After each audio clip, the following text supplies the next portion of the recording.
नमस्कार. वंदे मातरम. आज आपण मत्सर नावाच्या भावनेबद्दल बोलणार आहोत, माहिती करून घेणार आहोत. आपल्या जवळपासच ही भावना असते. नेहमी आपण बाळगतो. कार्यक्रमात जाणं, जवळपासच्या माणसासोबत राहिल्यानंतर, परत आल्यावर त्याच्या वर्तनाचा अभ्यास करून, त्याला नंतर भेटल्यानंतर त्याच्यासोबत जे वागणं आपण ठेवतो, हे सगळं या भावनेला अनुसरण असतं. तिरस्कार, हेवा, मत्सर, हेवा देवा हे शब्द लगतचेच आहेत आणि ते आपण बोलत बसतो. त्याच्यावर हालचाली करतो, त्यानुसार वागतो. मग त्याचं नेमकं नाव काय सांगताना थोडं कठीण जातं. पण आपण मत्सर या भावनेतून दररोजच जगत असतो. त्याचा परिचय करून घ्यायची गरज नाही आपल्याला. फक्त या मत्सर नावाच्या भावनेमुळे कोणकोणते रोग होतात आणि मग आपणाला औषधसुद्धा कोणत्या प्रकारचं लागतं हे मात्र विचार करण्यासारखं आहे. या भावनेला म्हणण्यापेक्षा विकाराला बरीचशी माणसं आहारी गेलेली असतात. ही विकार निर्माण करणारी एक भावना आहे. आता या भावनेचा किती प्रमाणामध्ये आपल्याला सकारात्मक उपयोग होतो हे मात्र कठीण आहे तपासणं. कारण याची मात्रा कमी जास्त प्रमाणात समतोल, जसं एखाद्या शुगरच्या पेशंटला त्याची साखर ही मर्यादित ठेवण्यासाठी इन्शुलन्स दिलं जातं, स्लाईन दिलं जातं, किंवा मग त्यापेक्षा जर थोडासा नॉर्मल पेशंट असेल तर एक सॉफ्ट गोळ्या सकाळ संध्याकाळ उपाशीपोटी घ्यायला सांगितल्या जातात. आणि मग ते इन्शुलन्स कंट्रोल होतं, साखर ही व्यवस्थित होते आणि पेशंट मात्र व्यवस्थित जगतो. पण आता मत्सराचं प्रमाण हे वाढल्यानंतर किंवा त्याचं प्रमाण किती असावं, त्या रोगाचं प्रमाण किती असावं हे मात्र सिद्ध करता येत नाही. पण एक मात्र नक्की की या मत्सरामुळं माणसं आपोआपच एकांतात जातात आणि मग ती पागलसुद्धा होऊ शकतात. पागल झालेला माणूस हा रस्त्यानं बडबड करत काहीतरी विक्षिप्त असं वर्तन करत चाललेला दिसतो. पण शांत मौन आणि एकट्यात बसलेले, संपर्कात नसलेली माणसं यांचासुद्धा जर आपण अभ्यास केला तर असं दिसून येतं की तिथं आपणाला हे, आता याबद्दल आपण जास्त बोलण्यापेक्षा आपण याबद्दल भावनांची निर्मिती आणि निर्गमन कसे केले जाते याची जाणीव असावी लागते आणि ती खूप रंजक आहे. मला जसजसे वाचन आणि चित्रपट पाहण्याचा योग आला त्यातून भावनेचा साक्षर होत गेला. असं म्हणणारी माणसं मला आजी आजोबा आणि माझे मित्र यांच्यासोबत राहण्यामुळं मला या भावनेचा हा संपर्क आला. मला कळत गेलं की मी सुद्धा या गोष्टी करत होतो.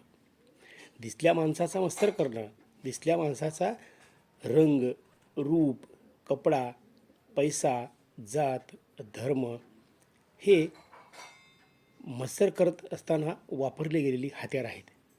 मग समाधान माणसाला कोणत्या वेळेस निर्माण करता येतं? ही व्यक्त होण्याची वेळ हीच असते का?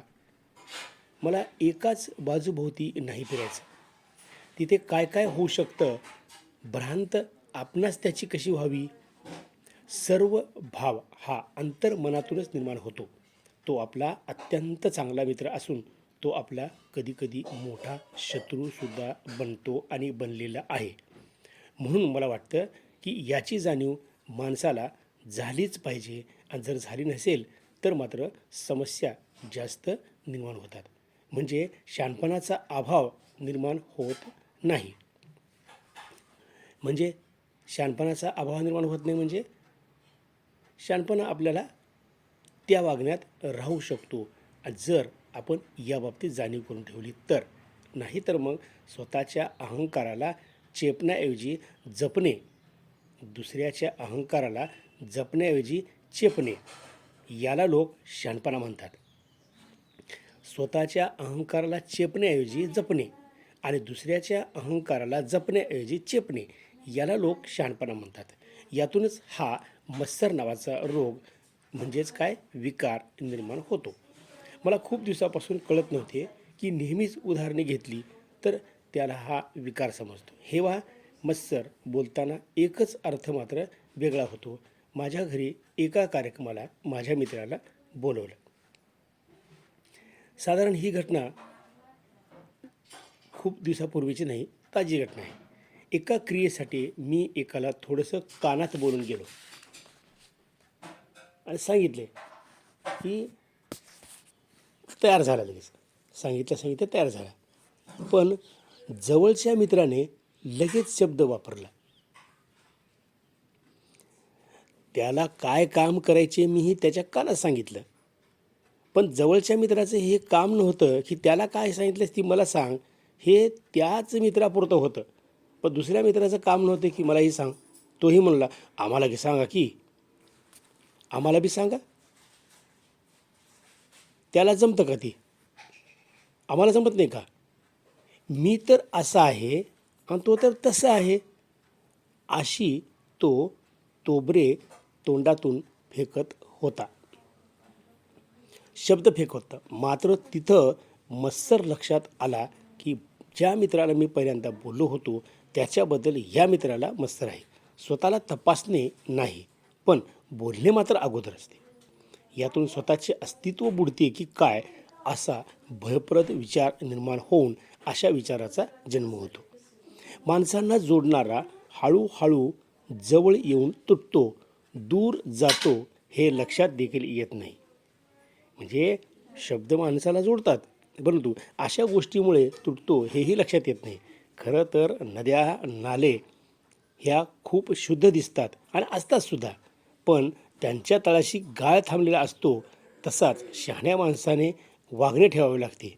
शहाणे बनण्यासाठी जातात खरं, शहाण्यासारखे वागतात का? आचरण तसे असते का? कारभारी माणसं यशस्वी का होतात? कारभारी माणसं यशस्वी होतात म्हणजे काय? कारभारी माणसं म्हणजे सगळेच कारभारी आहेत. आम्ही या घरातला कुटुंबकर्ता कोण आहे विचारल्याबरोबर 100 जणांचे हात पुढे येतात, 100 जण नावं सांगतात, पण 100 जणांमध्ये 2-3च असे असतात की त्यांचा कारभार हा यशस्वी झालेला असतो. त्याचं एकमेव कारण म्हणजे ते काय करतात तर राग अगदी बुडाला ठेवून चालतात, जगतात. इतर गोष्टीचा त्यांना काहीही संबंध ते सहसा येऊ देत नाहीत. मत्सरामध्ये एखाद्याबद्दल वापरला गेलेला शब्द अहमगंड भावनेला म्हणजेच काय अहमगंड भावनेला ठेवून अपुऱ्या पुराव्याच्या आधारे बोललं जातं. लक्षात असू द्या की अपुऱ्या पुराव्याला धरून ते बोललं जातं. माणसावर राज्य करण्याचे यशस्वी नियोजन हे नसते. यशस्वी नियोजन नसते. बोललेल्या गोष्टीवर, शब्दावर वेळ पुढे गेल्यावर प्रश्नचिन्ह निर्माण होते. मग काय बोललो? तसेच ते व्यवस्थित नसते. काहीतरी म्हणतात स्लिप ऑफ टंग, असं काहीतरी त्याची मनधरणी करतात. बोलायचं बोलून निघून जायचं, पण ते व्यवहाराचं नियोजन यशस्वीरित्या पार पाडण्यासाठीचा बोलला गेलेला शब्द नसतो. पुन्हा त्याची सपाटणी कशी करायची? म्हणायचं की स्लिप ऑफ टंग, नाही बोलता बोलता चुकून आलं असं म्हणायचं. मत्सर हा नात्यातील गुंतागुंत वाढवणारा विकार आहे. घरात एखादी व्यक्ती कमवती असते, स्त्री असली तरीही तिला आर्थिक देवाणघेवाण करता येत नाही. त्यात पुरुषत्वाचा मीपणा, अहमपणा, मत्सर खूप लवकर बाहेर पडतो. लक्षात असू द्या, जर आपल्या पत्नीने पुढाकार घेऊन कुठलं काम करायचं म्हटलं तर त्या नवऱ्याच्या डोक्यामध्ये काय येतं? मत्सर येतं. आणि पुरुष जर पुढं करत असेल, एखाद्या स्त्रीला वाटत असेल की बाबा मी सुद्धा काहीतरी करून दाखवावं आणि ते करता येत नसेल, तिथं मात्र ती तुमचंच सगळं तुमचंच ही वर्णी तिथं शब्दातून बाहेर पडलेली असते. खरे तर हा रोग शरीरात निर्माण होतोच, पण तो रोग दूर करण्यासाठी औषध मिळवण्यासाठी वनामध्ये जावे लागते. का? मग लाभ कोण करते? या रोगापासून दूर होण्यासाठी लाभ कोण करते याचीही आपल्याला माहिती असावी लागते. तसा मत्सर दूर करण्यासाठी सुदृढ अशा मानसिकतेच्या विचाराजवळ जावे लागते. तो रुजवून घ्यावा लागतो. त्याचा साईड इफेक्ट हा होऊ दिला जाऊ नये असे आपण औषध आहोत का याचा शोध आपण घ्यावा लागतो. म्हणजेच काय, सकारात्मक विचार हा एकाच वेळी तयार होतो का? आजूबाजूची प्रत्येक गोष्ट ही सकारात्मक झाली पाहिजे, मनामनात त्याची आस्था निर्माण झाली पाहिजे आणि ती कशी झाली पाहिजे, ती टिकवून ठेवणारी झाली पाहिजे. तरच मत्सर नावाची गोष्ट ही आपल्यातून निघून जाऊ शकते. आपल्याला भावनात्मकरित्या समजून घेतलं पाहिजे. एखाद्या परीक्षेमध्ये एखाद्या मुलानं जर कमी मार्क घेतले, आई कोणत्या शब्दात आणि वडील कोणत्या शब्दात बोलतात यातला फरक असा आहे. तर काय झालं बे तुला, मार्क घेतला नाहीस तू, काय झालं तुला, असं काय केलंस तू, या त्या शब्दात त्यांना बोललं जातं.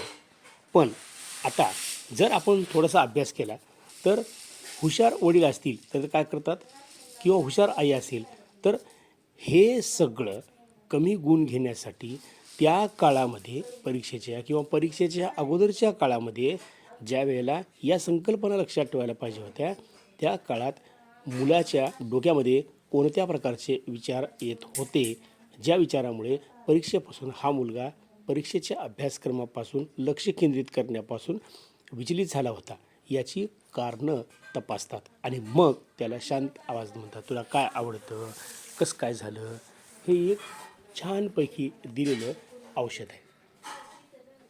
आता शरीराची परवानगी घेऊन, मनाची परवानगी घेऊन या औषधाचा उपचार आपण करावा लागतो. हे उपचार करताना काय करावं लागतं, गोळ्या खाव्या लागतात, स्लाईन लावावं लागतं, ॲडमिट व्हावं लागतं, असं काहीही नाही.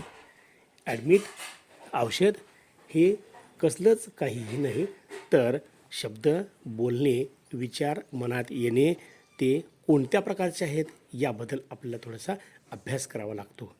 म्हणजेच काय, मत्सर हा निर्माण झाला असेल तर कोणत्या भावनेने, म्हणजे कोणता भावनिक विचार आपल्यात आणावा लागतो आणि त्याच्यामध्ये नियमितता कशी ठेवावी, म्हणजेच काय सातत्य कसं ठेवावं याचा शोध घेऊन त्या वेळेला तेच बोललं जावं, तसं बोललं जावं. राग आवरणे, शब्द बोलणे, हे सगळं आपल्याला ते करता आलं पाहिजे. बऱ्याच जणांना ते करताच येत नाही.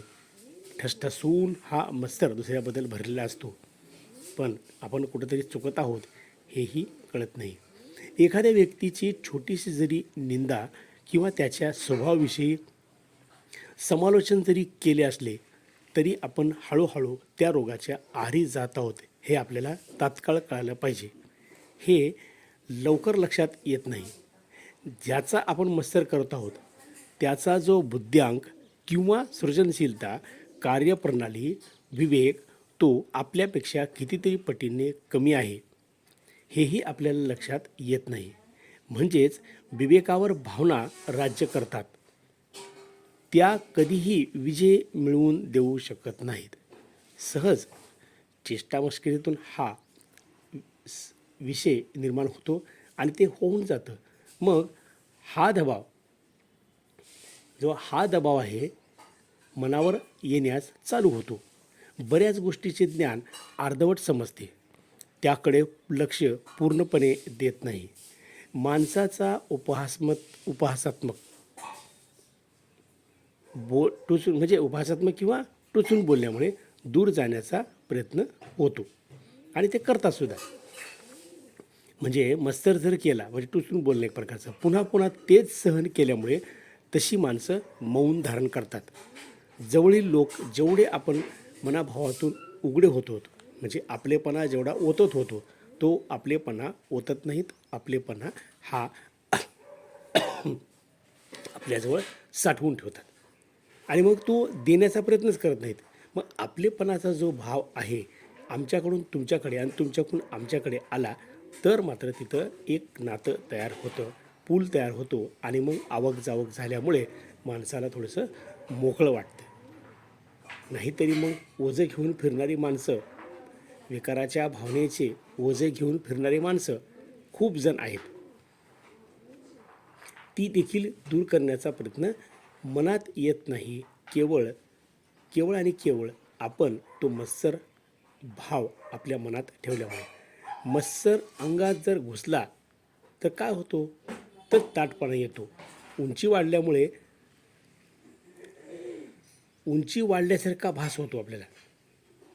स्वत्व आणि सत्व जास्त जपले जाते. अहंकारातूनच ही क्रिया घडत असते. व्यासपीठावरून पाहुण्याचा सत्कार करत असताना एक घडलेली घटना अशी आहे. काही कारणामुळे अगोदरच आतून एकोपा तुटलेला होता तो माणूस. मी होणारे आमदार, त्याचं काही नाव सांगत नाही, त्यांनी यावे म्हणून निमंत्रण दिलेले होते. मी ज्या गावात आत्ता सध्या नोकरी करतो आहे त्या गावातल्या होणाऱ्या आमदारास मी निमंत्रण दिलं होते की साहेब तुम्ही आमच्या शाळेला यावं, गावाकडे यावं, भेट द्यावं, असं निमंत्रण दिलं होतं. भावी आमदार आमच्या कार्यक्रमास येऊन गेले, हे खरं झालं. पण मत्सर भावनेचा साक्षात्कार तिथं मला झाला. असं वाटलं नव्हतं मला की असं इथं होते म्हणून, आणि तो झालाच. तिथे त्यांच्या पक्षाचे एक शाखा प्रमुख त्यांचं कार्यक्रमात नावच घेतलं नाही. त्या सत्काराची व्यासपीठावर येण्याची संधी त्यांना नाकारली. तो इतका चिडला, सूत्रसंचालक आणि सोबतीच्या माणसावर. अहो, शाखा प्रमुखाची इतकी बेकिंमत करता काय तुम्ही? मी एकच शब्द त्याला बोललो की दोषविरहित माणसं सापडतच नाहीत. पण हे काय सांगते की आपले जे काही आहे ते विविध भावनेने भरलेला कोरम आहे. त्यांनी तेवढा शब्द बोलला. तो पूर्णपणे असल्यास जगण्यास अर्थ येतो. कोण भिकारी असावं, कोण दानवीर असावं, कोण रागीट असावं, कोण शांत असावं, कोण हुशार असावं, कोण मूर्ख असावं, कोण विवेकशील असावं, कोण त्याच्या विवेकाचा वापर करावं, हे म्हणजे हा असावाच लागतो. आता प्रतिक्रियात्मक मत्सर जो नातेसंबंधाला वास्तविक धोक्याची जाणीव असताना उद्भवतो, किंवा संशयास्पद मत्सर जो संबंध धोक्यात येत असल्याचा कोणत्याही संकेताशिवाय उद्भवू शकतो. म्हणजेच सहसा राग, शत्रुत्व, अपुरीपणा, कटुता सोबतच बाळगणारी भावना आहे.